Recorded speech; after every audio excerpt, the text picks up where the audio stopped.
आइए, बहुत सारे ऐसे भक्तगण संत लोगों के मन में ये विचार आता है, श्री मद् भागवत कथा 7 दिन की क्यों होती है। कहते हैं प्रभु श्री कृष्ण भगवान की बहन थी सुभद्रा जी। सुभद्रा जी के पुत्र थे अभिमन्यु और अभिमन्यु की पत्नी थी उत्तरा। उत्तरा के पुत्र हुए महाराज परीक्षित जी। जब महाराज परीक्षित जी गर्भ में थे ना, तो अश्वत्थामा ने उनको गर्भ में ही मारने का ब्रह्मास्त्र से प्रयास किया था, लेकिन भगवान श्री कृष्ण भगवान की ऐसी असीम अनुकंपा हुई, उत्तरा के गर्भ पे तनिक भी प्रभाव नहीं पड़ा।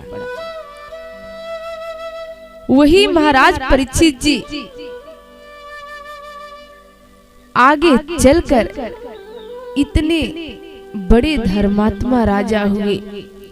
लोग कहते थे कर्तव्य परायण थे, कर्तव्यों को अपने भली भांति पालन किया कर रहे थे। वो सदैव प्रजा को पुत्रवत प्रेम करते थे। इतने धर्मात्मा राजा थे। उसी समय कलयुग आता है, और जैसे कलयुग आया तो महाराज परीक्षित ने कहा, देखो तुम हमारे नगर से निकल जाओ। कलयुग ने कहा, महाराज आप इतने धर्मात्मा राजा हैं, क्या हमें तनिक स्थान नहीं दे सकते हैं? तब परीक्षित जी कहे, ठीक है। परीक्षित जी ने कलयुग के लिए स्थान दिया। उन्होंने कहा, जहां पे जुआ, शराब, मांस और चरित्र सोना होगा ना, वहीं पे आपका स्थान प्राप्त होगा। देखिए, तब से लेकर अब तक कलयुग हम लोगों के बीच व्याप्त है, लेकिन महाराज परीक्षित ने सोने में भी स्थान दे चुके थे कलयुग को, और महाराज परीक्षित जरासंध के मुकुट को अपने सिर पे धारण किए थे। उसी मुकुट में कलयुग जाकर प्रवेश कर जाता है, और वहीं से परीक्षित जी की बुद्धि बिगड़ जाती है। कहा जाता है, विनाश काले विपरीत बुद्धि। जैसे परीक्षित जी का मन बिगड़ गया, उनसे एक महात्मा का अपमान हो गया। बहुत श्रेष्ठ महात्मा थे, अपने ध्यान में बैठे थे, नाम था समीक मुनि। उनके ऊपर इन्होंने मारा हुआ सर्प ले जाकर डाल दिया। जैसे श्रृंग ऋषि को पता चला महाराज परीक्षित ने हमारे पिताश्री का अपमान कर दिए हैं, तो उन्होंने महाराज परीक्षित को 7 दिन के अंदर सर्प दंश से मृत्यु होने का श्राप दे दिया।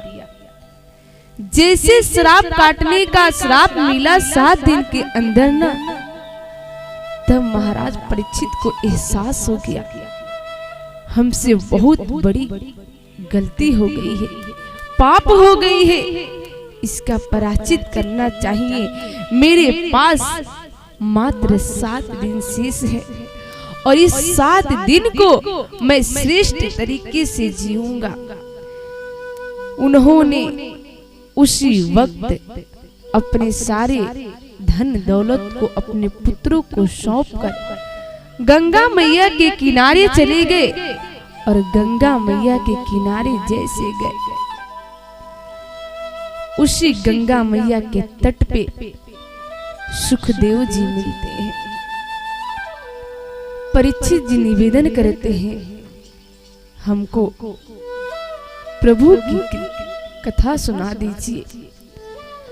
तब सुखदेव जी इनके अंदर की जिज्ञासा को देखकर कहते हैं, ठीक है। परीक्षित जी वहीं पे इनको 7 दिन तक कथा सुनाते हैं, क्योंकि इनकी जीवन की अवधि 7 दिन ही रहती है। इसलिए कहा जाता है परीक्षित जी को 7 दिन कथा महाराज सुखदेव जी ने सुनाई और उसी समय से अब तक ये 7 दिन की कथा हमारी चलती हुई आ रही है। कहते हैं उस समय के सबसे सर्वश्रेष्ठ श्रोता हमारे परीक्षित जी और सर्वश्रेष्ठ यानी उत्तम वक्ता सुखदेव जी थे। यही कारण है कि हमारी श्रीमद् भागवत कथा 7 दिन की होती है।